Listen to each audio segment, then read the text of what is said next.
Hi welcome to ലാഷ് class. BA English literary ക്രിറ്റിസിസത്തിലെ previous question പേപ്പറാണ് നമ്മൾ നോക്കുന്നത്.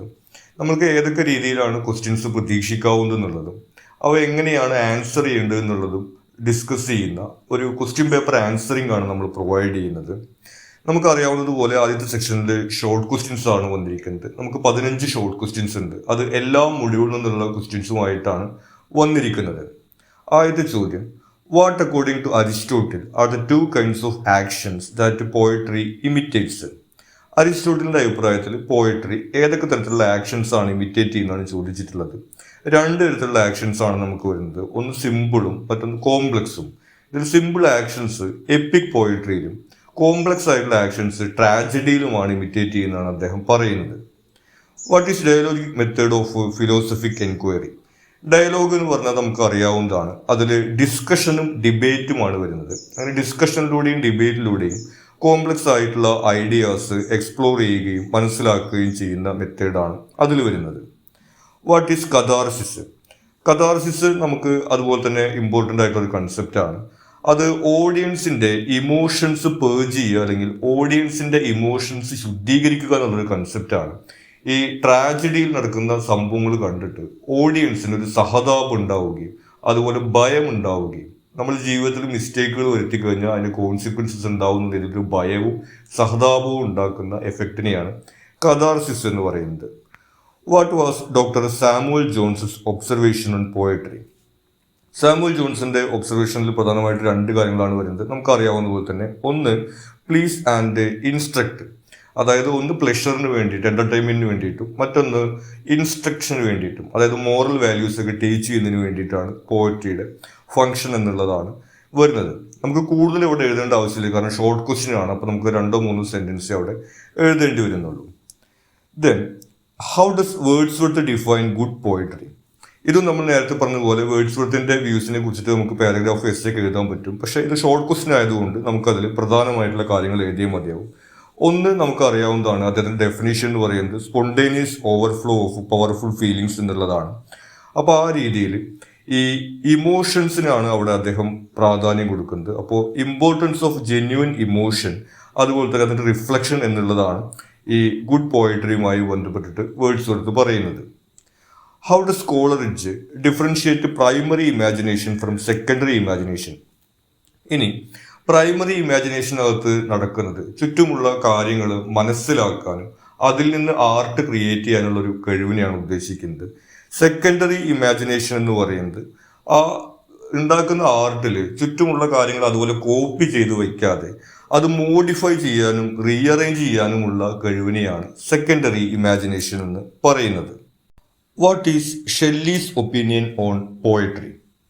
ഷെല്ലിയുടെ ഒപ്പീനിയൻ നമുക്ക് അറിയാവുന്നതാണ്. അദ്ദേഹം പോയട്രിയെ കാണുന്നത് unacknowledged legislators of the world, അതായത് ഈ സിവിലൈസേഷൻ രൂപപ്പെടുത്തുന്നതിലും ധാർമ്മിക മൂല്യങ്ങൾ പഠിപ്പിക്കുന്നതിലും വലിയ ഇമ്പോർട്ടൻസ് പോയറ്റ്സിനും പോയട്രിക്കും ഉണ്ട് എന്നുള്ള ഒരു അഭിപ്രായമാണ് ഷെല്ലിക്കുള്ളത്. ആ രീതിയിൽ ഒരു ഐഡിയൽ അല്ലെങ്കിൽ മോറൽ വാല്യൂസ് പഠിപ്പിക്കുക എന്നുള്ളതാണ് അദ്ദേഹത്തിന്റെ പോയട്രിയെ കുറിച്ചിട്ടുള്ള ഒപ്പീനിയനിൽ നമുക്ക് പറയാവുന്നത്. ഇനി what is touch stone method? Touch stone method എന്ന് പറയുന്നത് ഒരു കമ്പാരിസൺ ആണ്. അതായത് ഈ ക്ലാസിക്കൽ ലിറ്ററേച്ചറിനകത്തുള്ള വലിയ വലിയ ഈ സാഹിത്യ കൃതികളെ പുതിയ സാഹിത്യ കൃതികളുമായിട്ട് കമ്പയർ ചെയ്തുകൊണ്ട് അതിൻ്റെ വാല്യൂ മനസ്സിലാക്കുന്ന ഒരു മെത്തേഡിനെയാണ് ടച്ച് സ്റ്റോൺ മെത്തേഡ് എന്ന് പറയുന്നത്. Then what is objective correlative? Objective correlative എന്ന് പറയുന്നത് ഒരു ലിറ്റററി എക്സ്പ്രഷൻ ആണ്. അവിടെ നമുക്ക് ഒബ്ജക്ട്സിലൂടെ, അതായത് നമ്മളൊരു ഇമോഷനെ കുറിച്ച് നേരിട്ട് പറയാതെ അത് ഒബ്ജക്ട്സിലൂടെ ഇമേജറിയിലൂടെ അവതരിപ്പിക്കുന്നതിനെയാണ് നമ്മൾ ഒബ്ജക്റ്റീവ് കോറിലേറ്റീവ് എന്ന് പറയുന്നത്.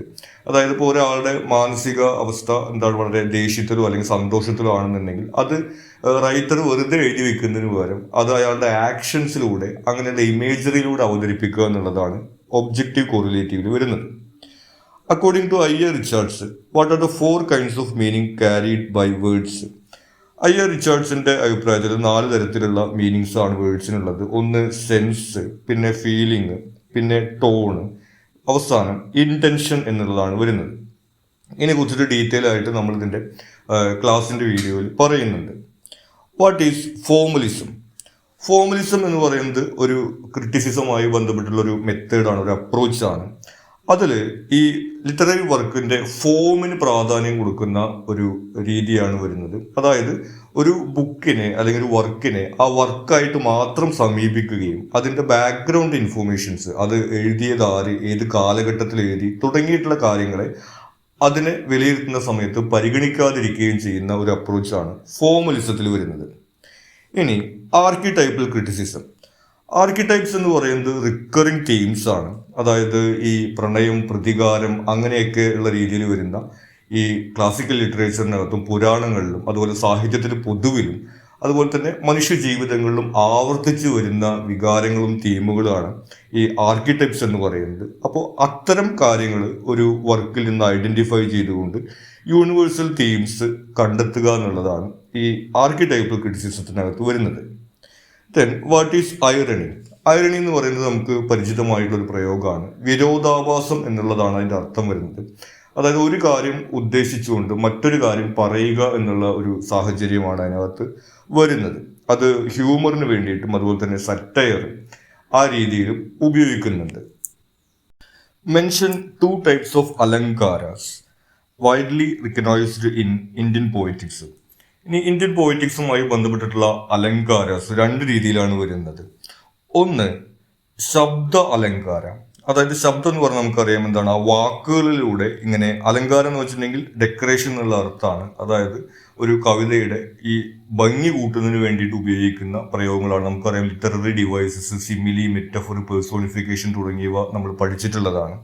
അത്തരം കാര്യങ്ങളിൽ ശബ്ദവുമായി ബന്ധപ്പെട്ടിട്ട് ഇപ്പം നമുക്കറിയാം ഈ അലിറ്ററേഷൻ, റൈമ് തുടങ്ങിയിട്ടുള്ള കാര്യങ്ങളുണ്ട് ശബ്ദവുമായി ബന്ധപ്പെട്ടിട്ടുള്ളത്. അതാണ് ശബ്ദ അലങ്കാരയിൽ വരുന്നത്. അടുത്തത് വരുന്നത് അർത്ഥ അലങ്കാരം. അർത്ഥം നമുക്കറിയാം മീനിങ് ആണ്. അത് മീനിങ്ങുമായി ബന്ധപ്പെട്ടിട്ടുള്ള അലങ്കാരങ്ങളാണ്. അതിലാണ് നമ്മൾ ഈ പറഞ്ഞ പേഴ്സോണിഫിക്കേഷൻ പോലുള്ള അത്തരം ലിറ്റററി ഡിവൈസസുകൾ വരുന്നത്. ഇനി what is neo classicism? Neo classicism നമുക്കറിയാം ഈ ക്ലാസിക്കൽ ലിറ്ററേച്ചറുമായി ബന്ധപ്പെട്ടിട്ടുള്ള ഒരു മൂവ്മെന്റ് ആണ്. ഈ ക്ലാസിക്കൽ ലിറ്ററേച്ചറിലെ ഫോം, അതിലുള്ള യൂണിവേഴ്സൽ ആയിട്ടുള്ള തീമുകൾ ആ രീതിയിൽ എഴുതുന്നത് പ്രോത്സാഹിപ്പിക്കുന്ന തരത്തിൽ വന്നിട്ടുള്ള ഒരു ലിറ്റററി മൂവ്മെന്റ് ആണ് നിയോ ക്ലാസിസിസം എന്ന് പറയുന്നത്. ഇനി നമുക്ക് നോക്കാനുള്ളത് പാരഗ്രാഫ് ക്വസ്റ്റ്യൻസ് ആണ്. പാരഗ്രാഫ് എസ് എ ക്വസ്റ്റ്യൻസ് നോക്കുന്നതിന് മുമ്പ് ഈ ക്വസ്റ്റ്യൻ പേപ്പറിലുള്ള എല്ലാ ക്വസ്റ്റ്യൻസും പാരഗ്രാഫും എസ് എ ഫുള്ളായിട്ടും അതുപോലെ എല്ലാ മൊഡ്യൂളിലെയും ഷോർട്ട് ക്വസ്റ്റ്യൻസ്, പാരഗ്രാഫ് ക്വസ്റ്റ്യൻസ് അതുപോലെ എസ് എ ക്വസ്റ്റ്യൻസ് എന്നിവ ഉൾപ്പെടുത്തിയിട്ടുള്ള ഒരു PDF നോട്ട് നമുക്ക് അവൈലബിൾ ആണ്. ആ നോട്ട് ഡൗൺലോഡ് ചെയ്യാനുള്ള ലിങ്ക് ഈ വീഡിയോയുടെ ഡിസ്ക്രിപ്ഷനിലും അതുപോലെ കമന്റ് ബോക്സിൽ പിൻ ചെയ്തിട്ടും വെച്ചിട്ടുണ്ട്. അപ്പോൾ നിങ്ങൾക്ക് താല്പര്യമുള്ള ആളുകൾക്ക് ഈ ഫുൾ നോട്ട്സ് അതിൽ നിന്ന് ഡൗൺലോഡ് ചെയ്ത് എടുക്കാവുന്നതാണ്. നമ്മൾക്ക് 8 പാരഗ്രാഫ് ക്വസ്റ്റ്യൻസ് ആണ് വരുന്നത്. ആദ്യത്തെ ചോദ്യം, write a note on Plato's attack on poetry. പ്ലേറ്റോയുടെ ഈ പോയട്രിക്കെതിരെയുള്ള അറ്റാക്കിനെ സംബന്ധിച്ച് നമുക്ക് ഫസ്റ്റ് മൊഡ്യൂളിൽ വരുന്നതാണ്. നമുക്കറിയാം പ്രധാനമായിട്ട് 2 കാര്യങ്ങളാണ് അദ്ദേഹം പറയുന്നത്. ഒന്ന്, ഈ പോയട്രി എന്ന് പറയുന്നത് ട്വൈസ് റിമൂവ്ഡ് ഫ്രം റിയാലിറ്റി എന്നുള്ളതാണ്. അതായത് ഒരു ഇമിറ്റേഷൻ ആണ് എന്ന രീതിയിലാണ് അദ്ദേഹം പറയുന്നത്. കൂടാതെ അത് മോറലി കറപ്റ്റീവ് ആണെന്നാണ് പറയുന്നത്. ആളുകളിൽ ധാർമ്മികമായിട്ട് അത് ദോഷകരമായിട്ടുള്ള എഫക്റ്റ് ഉണ്ടാക്കും എന്നുള്ള കാര്യമാണ് പ്ലേറ്റോ പറഞ്ഞിരുന്നത്. ആ രീതി കൊണ്ടാണ് അദ്ദേഹം ഈ പോയട്രിയെ എതിർത്തിരുന്നത്. അടുത്തത്, what are the 6 formative elements of tragedy as suggested by Aristotle. ഇനി ട്രാജഡിയുടെ എലിമെന്റ്സ് എന്ന് പറയുന്നത് ആദ്യത്തേത് പ്ലോട്ടാണ്. അത് ഗ്രീക്കിൽ മീത്തോസ് എന്ന് പറയുന്നത്. അതുപോലെ തന്നെ ക്യാരക്ടർ, പിന്നെ തോട്ട്, അതിൽ എന്ത് തീം ഐഡിയാസ് ആണ് ഉപയോഗിക്കുന്നത്, എക്സ്പ്രസ് ചെയ്യുന്നത് എന്നുള്ള കാര്യം വരുന്നത്. പിന്നെ ഡിക്ഷൻ അല്ലെങ്കിൽ ലെക്സിസ്, അതായത് അതിലെ ഏത് തരത്തിലുള്ള ഭാഷയാണ് ഈ ക്യാരക്ടേഴ്സ് പറയുന്നത് എന്നുള്ള കാര്യം വരുന്നത്. പിന്നെ മെലഡിയാണ്, മെലോസ് എന്ന് പറയുന്നത്. അത് അതിലെ മ്യൂസിക്കൽ എലിമെന്റ്സ് ആണ്, അതിന്റെ ബാക്ക്ഗ്രൗണ്ട് മ്യൂസിക്, ആ രീതിയിലുള്ള എഫക്റ്റ് എങ്ങനെയാണ് വരുന്നത് എന്നുള്ളത്. പിന്നെ അവസാനമായിട്ട് വരുന്നത് സ്പെക്ടാക്കിൾ ആണ്, അതായത് അതിന്റെ വിഷ്വൽ എലിമെന്റ്സ് ആണ്, അത് അവതരിപ്പിക്കുന്ന സമയത്തുള്ള വിഷ്വൽ എലിമെന്റ്സ് എങ്ങനെയാണ് വരിക എന്നുള്ളതാണ് അതിൽ വരുന്നത്.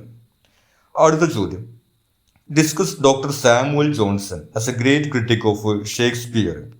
സാമുവൽ ജോൺസൺ ഷേക്സ്പിയറിനെ ക്രിട്ടിസൈസ് ചെയ്യുന്നത് അല്ലെങ്കിൽ ഈ നിരൂപണം നടത്തുന്നത് പ്രിഫേഴ്സ് ടു ഷേക്സ്പിയർ എന്നുള്ള അദ്ദേഹത്തിന്റെ വർക്കിലാണ്.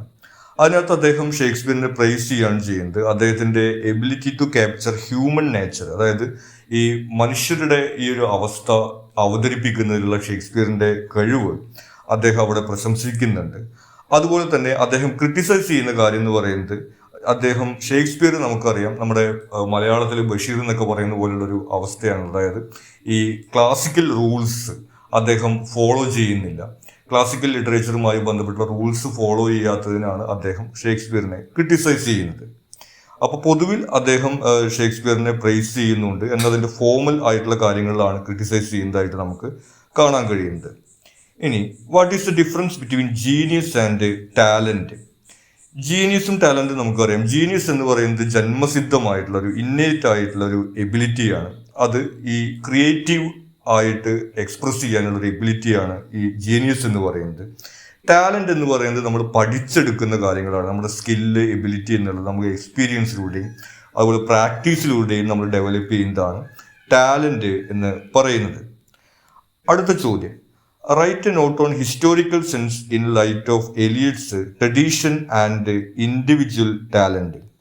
എലിയറ്റ് അദ്ദേഹത്തിന്റെ ക്രിറ്റിസിസത്തിനകത്ത് ഈ ട്രഡീഷന് വളരെയധികം പ്രാധാന്യം കൊടുത്തിരുന്നത് നമുക്കറിയാം. അതിൽ അദ്ദേഹം പറയുന്നുണ്ട് ഹിസ്റ്റോറിക്കൽ സെൻസ് റൈറ്റേഴ്സിന് വേണം എന്നുള്ളത്. നമുക്ക് ചുരുക്കി പറയാവുന്നത് നല്ല എഴുത്തുകാരായി കഴിഞ്ഞാൽ നല്ല വായനക്കാരനാവണം എന്നുള്ള, അല്ലെങ്കിൽ വായനക്കാരിയാവണം എന്നുള്ളൊരു കൺസെപ്റ്റാണ് ഹിസ്റ്റോറിക്കൽ സെൻസ് കൊണ്ട് ഉദ്ദേശിക്കുന്നത്. അതായത് ഈ ക്ലാസിക്കൽ ലിറ്ററേച്ചർ മുതലുള്ള ഓരോ കാലഘട്ടത്തിലെയും എഴുത്ത് രീതികൾ, സ്റ്റൈലുകൾ തുടങ്ങിയിട്ടുള്ള കാര്യങ്ങൾ മനസ്സിലാക്കുകയും അതിൽ നിന്ന് നല്ല കാര്യങ്ങൾ ഇൻഫ്ലുവൻസ് ചെയ്യുകയും ചെയ്യുന്നതിനെയാണ് ഹിസ്റ്റോറിക്കൽ സെൻസ് എന്നതുകൊണ്ട് എലിയറ്റ് ഉദ്ദേശിക്കുന്നത്. ഇനി നമുക്ക് വരുന്നത് write note on new criticism. New criticism നമുക്കറിയാം ഫോമലിസവുമായി ബന്ധപ്പെട്ടിട്ടുള്ള ഒരു മെത്തേഡ് തന്നെയാണ്. അത് ഇംഗ്ലീഷിലേക്ക് വന്നപ്പോൾ ഉള്ള അവസ്ഥയാണ് ന്യൂ ക്രിറ്റിസിസം എന്ന് പറയുന്നത്. അതിൽ എന്താണ്, ഫോമലിസവുമായി ബന്ധപ്പെട്ടുകൊണ്ട് നമ്മൾ പറഞ്ഞതുപോലെ ഒരു ഓതറിന്റെ കണ്ടക്സ്റ്റ് ഒഴിവാക്കുക, ആരെഴുതി, ഏത് കാലഘട്ടത്തിൽ എഴുതി തുടങ്ങിയിട്ടുള്ള കാര്യങ്ങൾ ഒരു ബുക്ക് വായിക്കുന്ന സമയത്ത് പരിഗണിക്കാതെ അതിന്റെ ബുക്കായിക്കൊണ്ട് മാത്രം അതിനുള്ളിലുള്ള എലിമെന്റ്സ് മാത്രം കണ്ടുകൊണ്ട് അത് ക്രിട്ടിസൈസ് ചെയ്യുന്ന അല്ലെങ്കിൽ അത് വിലയിരുത്തുന്ന ഒരു മെത്തേഡാണ് ന്യൂ ക്രിറ്റിസിസത്തിനകത്ത് വരുന്നത്. അതിന്റെ മറ്റൊരു ബെനിഫിറ്റ് എന്ന് പറയുന്നത് അത് വളരെ ആഴത്തിലുള്ള അതിലെ പോയറ്റിക് ഡിവൈസ്, അതുപോലെ തന്നെ അതിന്റെ മീനിങ് തുടങ്ങിയ വളരെ ആഴത്തിൽ അവര് ഇതുപോലെ പരിശോധിക്കുന്നു എന്നുള്ളതാണ് അതിന്റെ ബെനിഫിറ്റ് ആയിട്ട് വരുന്നത്. ഇനി എക്സ്പ്ലെയിൻ ധ്വനി. ധ്വനി എന്ന് പറയുന്നത് ഇന്ത്യൻ പോയറ്റിക്സുമായി ബന്ധപ്പെട്ടുള്ള ഒരു കൺസെപ്റ്റാണ്. ധ്വനി എന്ന് പറയുന്നത് സജസ്റ്റീവ് ലാംഗ്വേജ് ആണ്. നമുക്കറിയാം ഈ കവിതകൾക്കകത്ത് അതുപോലെ തന്നെ സാഹിത്യത്തിൽ പൊതുവിൽ ഒരു വാചകത്തിന് അല്ലെങ്കിൽ ഒരു വരിക്ക് ഒന്നിലേറെ അർത്ഥങ്ങൾ ഉണ്ടായിരിക്കാം, അല്ലെങ്കിൽ എന്താണത് സിംബോളിക് ആയിട്ട് കാര്യങ്ങൾ പറയാം എന്നൊക്കെ നമുക്ക് അറിയാവുന്നതാണ്. ആ രീതിയിൽ ഒരു വരിക്ക് അല്ലെങ്കിൽ ഒരു വാചകത്തിന് അതിൽ എഴുതി വെച്ചിട്ടുള്ള ഒരു അർത്ഥമല്ലാതെ നമുക്ക് കൂടുതൽ ഒരു ആഴത്തിൽ അർത്ഥം എക്സ്പ്രസ് ചെയ്യാൻ കഴിയുന്ന ഒരു സാഹചര്യമാണ് ഈ ധ്വനി എന്ന് പറയുന്നത്.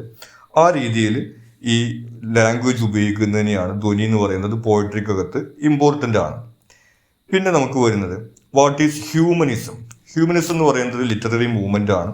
നമുക്ക് ആ പേരിൽ നിന്ന് കേൾക്കാൻ കഴിയുന്ന പോലെ തന്നെ ഈ ഹ്യൂമൻ അല്ലെങ്കിൽ മനുഷ്യരെ കേന്ദ്ര സ്ഥാനത്ത് നിർത്തുന്ന ഒരു മൂവ്മെന്റ് ആണ്. അപ്പോൾ ആ ഒരു കാലഘട്ടത്തിലെ ലിറ്ററേച്ചറിൻ്റെയൊക്കെ സവിശേഷത നമുക്ക് അറിയാവുന്നത് ഈ റിലീജിയനായി ബന്ധപ്പെട്ടിട്ടുള്ള കാര്യങ്ങൾ, പുരാണങ്ങളുമായി ബന്ധപ്പെട്ട കാര്യങ്ങളാണ് ഈ സാഹിത്യത്തിനകത്ത് നിറഞ്ഞു നിന്നിരുന്നത്. അതിൽ നിന്ന് ഒരു മാറ്റം വരുത്തിക്കൊണ്ട് മനുഷ്യരെയും മനുഷ്യരുടെ ജീവിതത്തെയും ഫോക്കസ് ചെയ്തുകൊണ്ടുള്ള ലിറ്ററേച്ചറാണ് ഈ ഹ്യൂമനിസത്തിനകത്ത് വരുന്നത്. നമ്മൾ നേരത്തെ പറഞ്ഞതുപോലെ ഇതിന്റെ ഫുൾ ആയിട്ടുള്ള പാരഗ്രാഫ് ആൻസേഴ്സ് നമുക്ക് PDF അവൈലബിൾ ആണ്. അപ്പോൾ അത് ആവശ്യമുള്ളവർക്ക് ഡൗൺലോഡ് ചെയ്യാവുന്നതാണ്. ഇനി ഇതിലെ essay ക്വസ്റ്റ്യൻസ് ആണ്. നമുക്ക് 4 ക്വസ്റ്റ്യൻസ് ആണുള്ളത്. ഇതിൽ 2 ക്വസ്റ്റ്യൻസ് ആൻസർ ചെയ്താൽ മതിയാവും. ആദ്യത്തെ ചോദ്യം, write an essay on the philosophies of Plato and Aristotle. അരിസ്റ്റോട്ടിലിന്റെയും പ്ലേറ്റോയുടെയും ഫിലോസഫീസ് പ്രത്യേകിച്ച് ലിറ്ററേച്ചറുമായി ബന്ധപ്പെട്ടിട്ട് പരസ്പര വിരുദ്ധമായിരുന്ന കാര്യം നമുക്കറിയാം. പ്ലേറ്റോ ഒരു ഐഡിയലിസ്റ്റ് ആയിരുന്നു. അതായത് ലിറ്ററേച്ചറിനകത്ത് ഈ കാര്യങ്ങളെ ശരിയായ രീതിയിൽ അവതരിപ്പിക്കാൻ കഴിയില്ല. അത് എന്താണ്, ഒരു ഇമിറ്റേഷൻ മാത്രമായിരിക്കും, അത് ട്വൈസ് റിമൂവ്ഡ് ഫ്രം റിയാലിറ്റി ആയിരിക്കും എന്നുള്ള കാര്യങ്ങളൊക്കെയാണ് പ്ലേറ്റോ പറയുന്നത്. പിന്നെ പ്ലേറ്റോ പറഞ്ഞ കാര്യം നമുക്കറിയാം, എന്താണ്, ഇത് മോറലി കറപ്റ്റിംഗ് ആണ്, ആളുകൾക്ക് ധാർമ്മികമായിട്ട് പ്രശ്നങ്ങൾ ഉണ്ടാക്കും, അവരുടെ ഈ ഒരു ജീവിത വീക്ഷണത്തെയൊക്കെ ദോഷകരമായിട്ട് ബാധിക്കുന്നതാണ് പോയട്രി അതുപോലെ ലിറ്ററേച്ചർ എന്നുള്ളൊരു കൺസെപ്റ്റാണ് പ്ലേറ്റോയ്ക്ക് ഉണ്ടായിരുന്നത്. എന്നാൽ പ്ലേറ്റോയുടെ സ്റ്റുഡൻ്റ് ആയിട്ടുള്ള അരിസ്റ്റോട്ടിൽ കുറച്ചുകൂടി പ്രായോഗികമായിട്ടുള്ള രീതിയിൽ അതിനെ നോക്കി കണ്ടത്. അതായത് ആളുകൾക്ക് ഒരു എൻ്റർടൈൻമെൻറ്റ്, അതുപോലെ തന്നെ ഒരു മോറൽ എഡ്യൂക്കേഷൻ എന്നുള്ള രീതിയിൽ ആളുകൾക്ക് കാര്യങ്ങൾ, ജീവിതത്തെക്കുറിച്ച് മനസ്സിലാക്കാൻ സാഹിത്യത്തിലൂടെ സാധിക്കും എന്നുള്ളൊരു കാര്യമാണ് അരിസ്റ്റോട്ടിൽ ഉണ്ടായത്. അതുകൊണ്ട് തന്നെ ഏതൊക്കെ രീതിയിലാണ് ഇത് എഴുതേണ്ടത്, എഴുതുമ്പോൾ ശ്രദ്ധിക്കേണ്ട കാര്യങ്ങൾ എന്താണ് തുടങ്ങിയിട്ടുള്ള അരിസ്റ്റോട്ടലിൻ്റെ തിയറികളും നമ്മൾ നേരത്തെ പാരഗ്രാഫ് ക്വസ്റ്റ്യൻസിനകത്തൊക്കെ കണ്ടതാണ്. ആ രീതിയിലാണ് ആ ക്വസ്റ്റ്യൻസ് നമുക്ക് ആൻസർ ചെയ്യേണ്ടി വരുന്നത്. അടുത്തത്, attempt an essay on Wordsworth and his view on poetry. വേർഡ്സ്വർത്തിൻ്റെ വ്യൂ നമ്മൾ നേരത്തെ കണ്ടിട്ടുള്ളതാണ്. അദ്ദേഹം പറയുന്നത് spontaneous overflow of powerful feelings എന്നുള്ളതാണ് അദ്ദേഹം പറയുന്നത്. അപ്പോൾ ആ രീതിയിൽ ജെന്യുവൻ ഫീലിങ്സിന് അദ്ദേഹം ഒരു ഇമ്പോർട്ടൻസ് കൊടുക്കുന്നുണ്ട്. പിന്നെ അദ്ദേഹം പറയുന്നത് സിമ്പിൾ ആയിട്ടുള്ള കാര്യങ്ങൾ, നേച്ചർ, അതുപോലെ തന്നെ സാധാരണ ആളുകളുടെ നിത്യജീവിതത്തിൽ ഉണ്ടാകുന്ന ചെറിയ സംഭവങ്ങൾ, അതിൽ നിന്ന് ഇൻസ്പയർ ചെയ്തുകൊണ്ട് ഒരു വ്യത്യസ്തമായിട്ടുള്ള എക്സ്പീരിയൻസ് ഉണ്ടാക്കാൻ വേണ്ടി പോയട്രിക്ക് കഴിയും. അങ്ങനെ ഈ സാധാരണക്കാരുടെ ആയി ബന്ധപ്പെട്ടുള്ള കാര്യങ്ങളാണ് അദ്ദേഹം പോയട്രിക്കകത്ത് ഹൈലൈറ്റ് ചെയ്തിട്ടുണ്ടായിരുന്നത്. അതുപോലെ തന്നെ അദ്ദേഹത്തിൻ്റെ ഈ ലാംഗ്വേജിലും അദ്ദേഹം അങ്ങനെ തന്നെയാണ് പറയുന്നത്. പോയട്രിക്ക് വേണ്ടി പ്രത്യേക ഒരു ഭാഷ വേണ്ടതില്ല, സാധാരണക്കാരുടെ ഭാഷയിൽ നമുക്ക് എഴുതാൻ സാധിക്കും എന്നുള്ള കാര്യങ്ങളൊക്കെയാണ് അദ്ദേഹം പോയട്രിയെ കുറിച്ചിട്ട് പറയുന്നത്. പിന്നെ write an essay on Northrop Frye, how does he connect myths to the 4 seasons. ഈ മിത്തുകളെ 4 സീസണുമായിട്ട് കണക്ട് ചെയ്യുന്നത്, അല്ലെങ്കിൽ ലിറ്ററേച്ചറിൻ്റെ ജനേഴ്സിനെ 4 സീസണുമായിട്ട് കണക്ട് ചെയ്യുന്നത് ആർക്കിടൈപ്പൽ ക്രിറ്റിസിസത്തിൽ വരുന്നതാണ്. ആർക്കിടൈപ്പൽ ക്രിറ്റിസിസം നമ്മൾ നേരത്തെ പറയുകയുണ്ടായി. അതായത് റിക്കറിങ് ആയിട്ടുള്ള തീംസുകൾ കണ്ടെത്തുക എന്നുള്ളതാണ് അതിൽ വരുന്നത്. അപ്പോൾ ആ രീതിയിൽ നമ്മുടെ ഈ ജീവിതത്തിൻ്റെ ഒരു സൈക്ലിക്കൽ നേച്ചറിനെയാണ് അവിടെ എക്സ്പ്രസ് ചെയ്യാൻ വേണ്ടി ശ്രമിക്കുന്നത്. അത് ഓരോ സീസൺ ഇതുപോലെ ഓരോ ഒരു ജനറുമായിട്ട് അവർ കണക്ട് ചെയ്യുന്നുണ്ട്. അത് നമ്മൾ ഡീറ്റെയിൽ ആയിട്ടുള്ളത് നമ്മുടെ ഈ ഒരു മൊഡ്യൂളിൻ്റെ ക്ലാസ്സിനകത്ത് പറയുന്നുണ്ട്. പിന്നെ നമ്മൾ നേരത്തെ പറഞ്ഞ പോലെ നമ്മൾ ഡീറ്റെയിൽ ആയിട്ടുള്ള എസ്സേ നമ്മുടെ PDF-ലും ഉണ്ട്. പിന്നെ വരുന്നത് write an essay on the theory of rasa. Rasa എന്ന് പറയുന്നത് ഇന്ത്യൻ പോയിറ്റിക്സിലെ ഏറ്റവും ഇമ്പോർട്ടൻ്റ് ആയിട്ടുള്ള ഒരു കൺസെപ്റ്റാണ്. അത് എന്താണ്, ഓഡിയൻസിൽ ഇവോക്ക് ചെയ്യുന്ന ഒരു ഇമോഷൻ എന്നുള്ള രീതിയിലാണ് ഈ രാസ അവതരിപ്പിക്കുന്നത്. അതാണ് ഈ ഒരു ലിറ്ററേച്ചറിൻ്റെ അല്ലെങ്കിൽ ആർട്ടിൻ്റെ അൾട്ടിമേറ്റ് എയിം എന്ന് പറയുന്നത്. പിന്നെ നമുക്കറിയാം എന്താണ് സ്ഥായി ഭാവ എന്നുള്ള രീതിയിൽ 9 രസങ്ങളാണുള്ളത്, നവരസങ്ങൾ എന്നുള്ള രീതിയിൽ നമ്മൾ പറഞ്ഞിട്ടുള്ളത്. അതുപോലെ തന്നെ അതിൻ്റെ കൂടെ വരുന്ന മറ്റ് രസങ്ങളെ കുറിച്ചിട്ടും അതിൽ പറയുന്നുണ്ട്. ഇനി ആ രസങ്ങൾ ഇവോക്ക് ചെയ്യാൻ വേണ്ടിയിട്ട് ഏതൊക്കെ രീതിയിലുള്ള കാര്യങ്ങളാണെന്നുള്ളതൊക്കെ നമ്മൾ ഡീറ്റെയിൽ ആയിട്ട് പറഞ്ഞു പോയിട്ടുള്ളതാണ്. അതിൽ എന്താണ് ക്യാരക്ടർ വരുന്നുണ്ട്, അതുപോലെ തന്നെ സിറ്റുവേഷൻ വരുന്നുണ്ട്. ആ രീതിയിലുള്ള കാര്യങ്ങളാണ് ഈ രാസ തിയറിയിൽ വരുന്നത്. അപ്പോൾ നമ്മൾ ഈ പറഞ്ഞിട്ടുള്ള എല്ലാ കാര്യങ്ങളും നമ്മൾ നമ്മുടെ പ്ലേലിസ്റ്റിനകത്ത് ഓരോ മൊഡ്യൂളിലെയും ഇമ്പോർട്ടൻറ്റ് പോയിന്റ്സ് എക്സ്പ്ലെയിൻ ചെയ്യുന്ന വീഡിയോസ് ഉണ്ട്. അതിനകത്ത് ഈ പറയുന്ന പോയിന്റുകളെല്ലാം നമ്മൾ ഡീറ്റെയിൽ ആയിട്ട് പറഞ്ഞിട്ടുണ്ട്. അപ്പോൾ നിങ്ങൾക്ക് എന്തെങ്കിലും സംശയങ്ങൾ ഉണ്ടെങ്കിൽ ആ വീഡിയോ കണ്ടു നോക്കാം. കൂടാതെ ഇതെല്ലാം നമ്മൾ പാരഗ്രാഫ്, എസ്സേ, ക്വസ്റ്റ്യൻസ് എല്ലാം ഡീറ്റെയിൽ ആയിട്ട് നമ്മുടെ PDF-നകത്ത് ആൻസർ ചെയ്തിട്ടുണ്ട്. അപ്പോൾ നിങ്ങൾക്ക് നോട്ട്സ് ആവശ്യമുണ്ടെങ്കിൽ അത് ഡൗൺലോഡ് ചെയ്യുകയും ചെയ്യാം. അപ്പോൾ നിങ്ങൾക്ക് എക്സാം വലിയ പ്രയാസമില്ലാതെ എളുപ്പത്തിൽ എഴുതാൻ കഴിയട്ടെ എന്ന് ആശംസിക്കുന്നു. ഈ ചാനൽ നിങ്ങളൊരു സബ്സ്ക്രൈബ് ചെയ്തിട്ടില്ലെങ്കിൽ സബ്സ്ക്രൈബ് ചെയ്യുക. നിങ്ങൾക്ക് മറ്റെന്തെങ്കിലും സംശയങ്ങളോ സജഷൻസോ ഉണ്ടെങ്കിൽ നിങ്ങൾ കമൻറ്റ് ചെയ്യുക. Thank you.